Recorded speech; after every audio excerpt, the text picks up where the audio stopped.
नमस्कार मित्रांनो, शब्दस्पर्श या चॅनलवर तुमचं पुन्हा एकदा स्वागत. आजच्या कथेचं नाव आहे शेवटची रात्र. लेखन प्रदीप फड. कथा सुरू करण्याआधी जे कोणी या चॅनलवर पहिल्यांदा आले आहे त्यांनी पटकन चॅनलला सबस्क्राईब करून घ्या.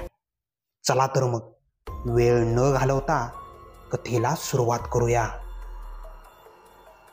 13 तारखेला नीटचा पेपर झाला. गेली 2 वर्ष सचिन नीट म्हणजे वैद्यकीय पात्रता परीक्षेचा अभ्यास करत होता. पेपर एकदम छान गेला. आज त्याच्या डोक्यावर काहीच टेन्शन नव्हतं.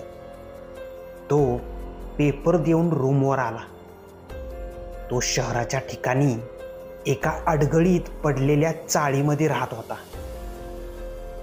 पेपर झाला आणि त्याचे डोक्यावर असलेले अभ्यासाचे ओझे कमी झाले.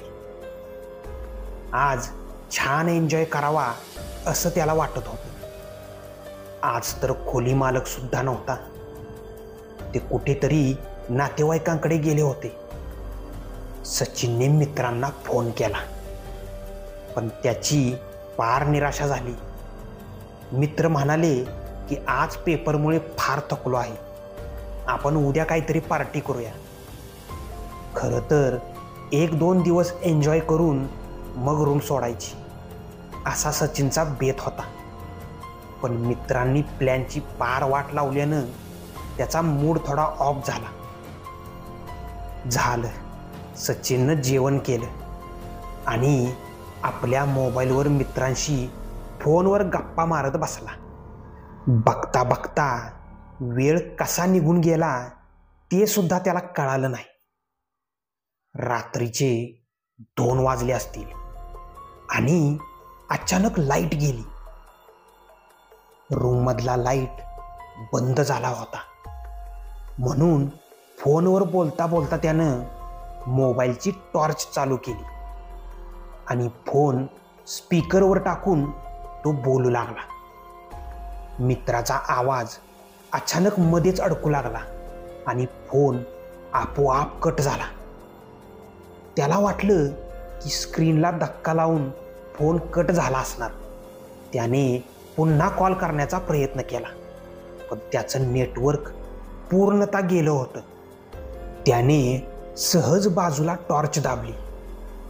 बाजूला अंधारात 4 जण बसले होते, काहीही हालचाली न करता. त्याला प्रथम वाटलं की भासच आहे. त्यानं त्याकडं दुर्लक्ष केलं. पुन्हा टॉर्च दाबली. ते 4 जण त्याच्या सोबतच खोलीमध्ये होते. अगदीच काही हालचाल न करता ते मान खाली घालून बसले होते. सचिनच्या तोंडचे पाणीच पळाले. त्याने त्या चौघांचे चेहरे बघण्यासाठी टॉर्च दाबली. लपकन मोबाईलची टॉर्च बंद झाली. त्याने मोबाईलची टॉर्च पुन्हा लावण्याचा प्रयत्न केला, पण काहीच उपयोग झाला नाही. त्याला आता दरदरून घाम फुटला होता. त्याने मोबाईल बेडवर ठेवून बाथरूममध्ये पळ काढला. त्याची बोबडीच वळाली होती. तोंडातून शब्द सुद्धा फुटत नव्हते. अंधश्रद्धेवर किंचितही विश्वास न ठेवणारा सचिन आता चांगलाच घाबरला होता. त्याचे हातपाय लट कापत होते.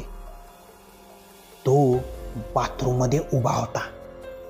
त्याने दरवाजा आतून बंद करून टाकला. लाईट गेली असल्यानं इतका अंधार होता की त्याला त्याचे हात पण दिसत नव्हते. आता दुष्काळात 13वा महिना म्हणजे नळ अचानक चालू झाला. त्याच्या मनात आता एवढी भीती निर्माण झाली की तो राम राम राम राम नावाचा जप करू लागला. मध्येच तो आबडधोबड का होईना हनुमान चालीसा पण म्हणत होता. जय हनुमान गान गुणसागर. पुढचं काय त्याला येतच नव्हतं. तरीही तो काहीच्या काही पण म्हणत होता. आणि देवाला वाचव अशी प्रार्थना करत होता. त्यानं अंधारात चाचपून नळ बंद केला, पण नळामधून बादलीत पडणाऱ्या टपक टपक आवाजामुळे त्याला आणखीनच भीती वाटत होती.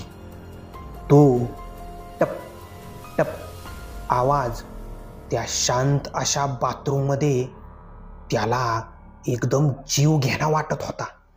म्हणून त्याने अंधारात एखाद्या आंधळ्या व्यक्तीप्रमाणे चाचपून बाथरूमचा दरवाजा उघडला. त्याने खोलीमध्ये धुमस ठोकली. मोबाईल चाचपून बघितला. आता मात्र मोबाईलची टॉर्च लागली होती. त्या अंधाऱ्या खोलीत त्याच्याशिवाय कुणीच नव्हतं. त्याने सुटकेचा निश्वास टाकला. चला, वाचलो बुवा, असं म्हणून त्यानं सहज थोड्या शंकेने मोबाईलची टॉर्च भिंतीवर दाबली. समोरचं दृश्य बघून तो जीवाच्या आकांताने ओरडला, पण घरात खोली मालक नसल्यानं त्याची ती आरोळी त्या खोलीत नुसती घुमत होती. त्या भिंतीवर एक लहान मुलगा एखाद्या पालीसारखा चढत होता. आता त्याला दरवाजा उघडून खोलीतून बाहेर जाण्याशिवाय पर्याय नव्हता. पण जोरात कुणीतरी धाड धाड धाड दरवाजा ठोकत होतं. आता त्याच्याकडं खोलीत अंगावर चादर ओढून घेण्याशिवाय काहीच पर्याय राहिला नव्हता. तो अंगावर चादर ओढून झोपू लागला. पण दरवाजा ठोकण्याचा आवाज काही कमी होत नव्हता. त्याने सहज जोरात विचारण्याचा प्रयत्न केला, पण त्याच्या तोंडातून शब्दच फुटत नव्हते. तरीही प्रयत्न करून त्याने काही बोलण्याचा प्रयत्न केला.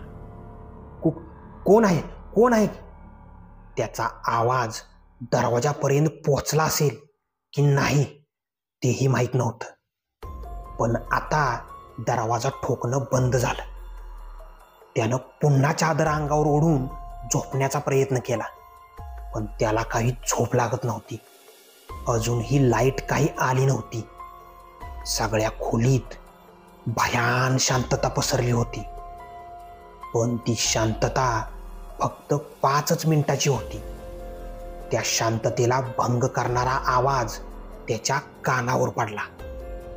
काहीतरी चावण्याचा आवाज त्याच्या कानावर येत होता. तो आवाज आता त्याच्या जवळजवळ येत होता. तो आवाज आणखीनच वाढत होता. सचिन आता घामाने पूर्ण ओला झाला होता. त्याला वाटलं की कोणीतरी आपल्याला खाणार, म्हणून त्यानं मोबाईलची टॉर्च लावून खोलीमध्ये तो बघू लागला. त्या अंधाऱ्या खोलीत काहीच नव्हतं. त्याच्या हृदयाची धडधड आता कमी होत गेली. त्याचे लक्ष सहज बेडवर बाजूला गेलं. तो पुन्हा एकदा जोरात ओरडला. कानाचे पडदेच फाटतील असे त्याचे ओरडणे होते, कारण त्याच्या शेजारी एक माणूस झोपलेला होता. तो त्याच्या जबड्याची सतत काहीतरी हालचाल करत होता, काहीतरी चावत होता. त्याचा चेहरा पूर्ण जळालेला होता. चेहऱ्याचे मांस खाली टपकत होतं. सचिन बेडवरून ताडकन उठला आणि त्या आपल्या खोलीच्या बाहेर पळाला. खोलीच्या बाहेर सुद्धा अंधार होता, पण त्याला त्याची पर्वा नव्हती. बाहेर कुत्र्यांचा भुंकण्याचा तो भयानक असा आवाज त्याच्या कानाला असह्य वाटत होता. तरीही तो धावतच होता. जोराची धाप लागून तो थांबला.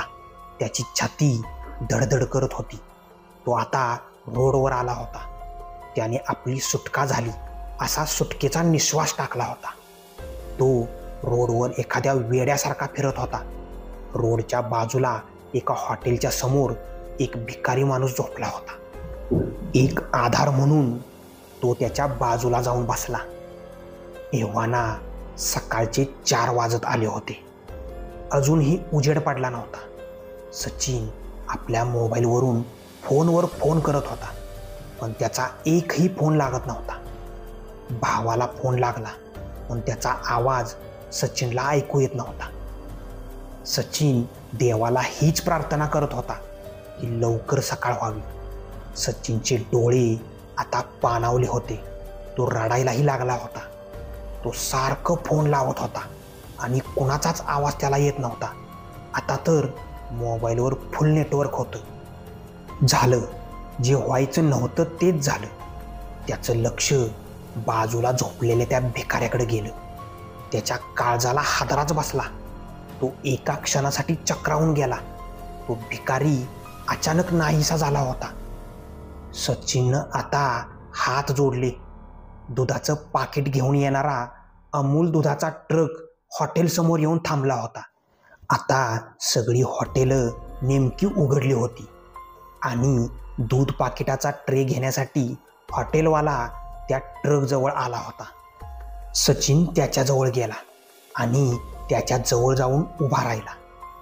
त्या हॉटेल मालकाला तो ज्या घरात राहत होता त्या घराबद्दल त्यानं विचारलं. त्याने जे सांगितलं ते ऐकून सचिननं त्याच दिवशी खोली सोडून दिली. कारण त्या घराचे बांधकाम करताना एका मजुराचे कुटुंब त्या ठिकाणी शॉर्ट सर्किट होऊन मरण पावलं होतं असे लोक म्हणतात. हे त्याने सचिनला सांगितलं. हे ऐकल्यावर सचिन आपलं सामान आणायला सुद्धा त्या खोलीत गेला नाही. हा अनुभव सांगताना सुद्धा सचिन थरथर कापत होता. सचिनला असा भयानक अनुभव येण्याचं कारण म्हणजे माझ्या भयकथा होत्या की खरंच तो राहत असलेल्या ठिकाणी भूतं होती. हे मात्र अजून एक रहस्यच आहे.